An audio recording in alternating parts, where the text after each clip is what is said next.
নমস্কার সবাইকে, সবাই কেমন আছেন? আমি তৃষ্ণা আপনাদের জন্য নিয়ে আসছি নতুন একটা ভিডিও। তো আজকে আমি শিং মাছের দাঁড়া আর আলু দিয়ে একটা ঝোল করব। কিভাবে কি করছি সেটা চলো তোমাদের সাথে শেয়ার করি। মাছটাকে প্রথমে লবণ আর হলুদ দিয়ে মেখে নেব। হলুদ দেওয়া হয়ে গেছে, এখন আমি লবণটা দিয়ে দেব। এই আমি দিয়ে দিলাম লবণটা। এখন এটাকে সুন্দর করে মেখে নেব। মাছটাকে ভাজার জন্য আমি কড়াইতে কিন্তু তেল গরম করতে বসিয়ে দিয়েছিলাম। এখন আমি মাছগুলো দিয়ে দেব। মাছগুলো সুন্দর করে মেখে নিয়েছি, তো চলো মাছগুলো ছেড়ে দেই।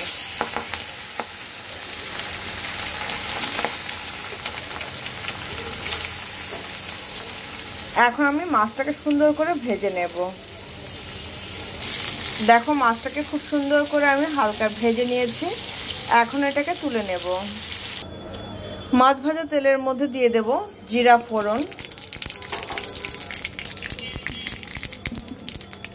দিয়ে দেব দুটো তেজপাতা ফোড়ন। এবার জিরা আর তেজপাতাটাকে একটু হালকা সুন্দর করে ভেজে নেব। ঠিক এখন আমি দিয়ে দেব সেদ্ধ করা আলু। আলুটাকে আমি সুন্দর কয়েক মিনিট আগে ভেজে নেব। তো চলো আগে আলুটাকে ভেজে নেই। দিয়ে দেব কাঁচামরিচ আর দিয়ে দেব কেটে রাখা দাঁড়া।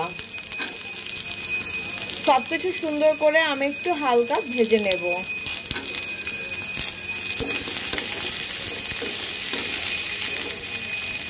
দিয়ে দেব স্বাদ অনুযায়ী লবণ,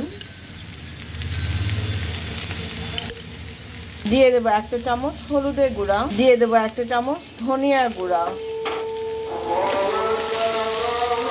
সবকিছু একসাথে সুন্দর করে মিক্স করে নেব। দেখো খুব সুন্দর করে ভাজা ভাজা করে নিয়েছে। এখন আমি সামান্য পরিমাণে জল দেব মশলাটাকে কষানোর জন্য। সবকিছু আবার সুন্দর করে মিক্স করে দেব।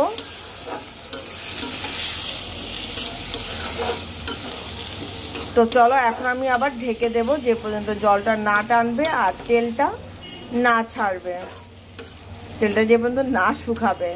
আর তোমাদের কাছে একটা রিকোয়েস্ট, যদি আমার ভিডিওটা ভালো লেগে থাকে তাহলে তোমার ফ্রেন্ড সার্কেল আত্মীয় স্বজনের মধ্যে কিন্তু প্লিজ শেয়ার করে দিও। ইটস মাই হাম্বল রিকোয়েস্ট তোমাদের কাছে। দেখো খুব সুন্দর মতন কিন্তু আমার কষানো হয়ে গেছে। এখন আমি দিয়ে দেব ঝোলের জন্য জল। এই দিয়ে দিলাম ঝোলের জল। এইবার একটু হালকাভাবে চামচটা একটু নাড়াচাড়া করে দিলাম। আর আমি এখন বলক আসা আগ পর্যন্ত ওয়েট করব। তোমাদের কার কার কাছে শিং মাছ খেতে ভালো লাগে? আর এই শীতের সিজনে তো ধরো লাউ দিয়ে বলো, ফুলকপি আলু দিয়ে, একদিন আমি ফুলকপি আলু দিয়ে রান্না করে দেখাবো। কবে দেখাই জানি না, যেদিন মাছ আবার আনবো সেদিন, ঠিক আছে? তো চলো বলক আসার জন্য ওয়েট করি। দেখো খুব সুন্দর কিন্তু আমার মাছের ঝোলে বলক চলে আসছে। এখন আমি দিয়ে দেব ভেজে রাখা মাছগুলি দিয়ে দিলাম। এখন আমি মিনিমাম 4 থেকে 5 মিনিট এটাকে জাল করব। তো চলো এটাকে জাল করার জন্য সময় দেই।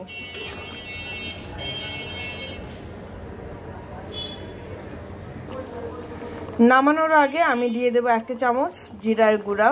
জিরার গুঁড়াটা দেওয়ার পরে খুব সুন্দর করে মিক্সড করে দিলাম, ঠিক আছে? তো এখন আমি 2 মিনিট রেখে নামিয়ে নেব। নামানোর পর তোমাদের সাথে ফাইনাল লুকটা শেয়ার করছি। তো এই হচ্ছে আমার আলু আর দাঁড়া দিয়ে শিং মাছের ঝোল। কেমন রান্না করেছি সেটা কিন্তু অবশ্যই জানিও, ঠিক আছে? তো আজকের জন্য এই পর্যন্ত। সবাই ভালো থেকো, সুস্থ থেকো, আমার জন্য আশীর্বাদ করো। আমি যেন ভালো থেকে সুস্থ থেকে তোমাদের জন্য নিত্য নতুন ভিডিও আনতে পারি, ঠিক আছে? টাটা।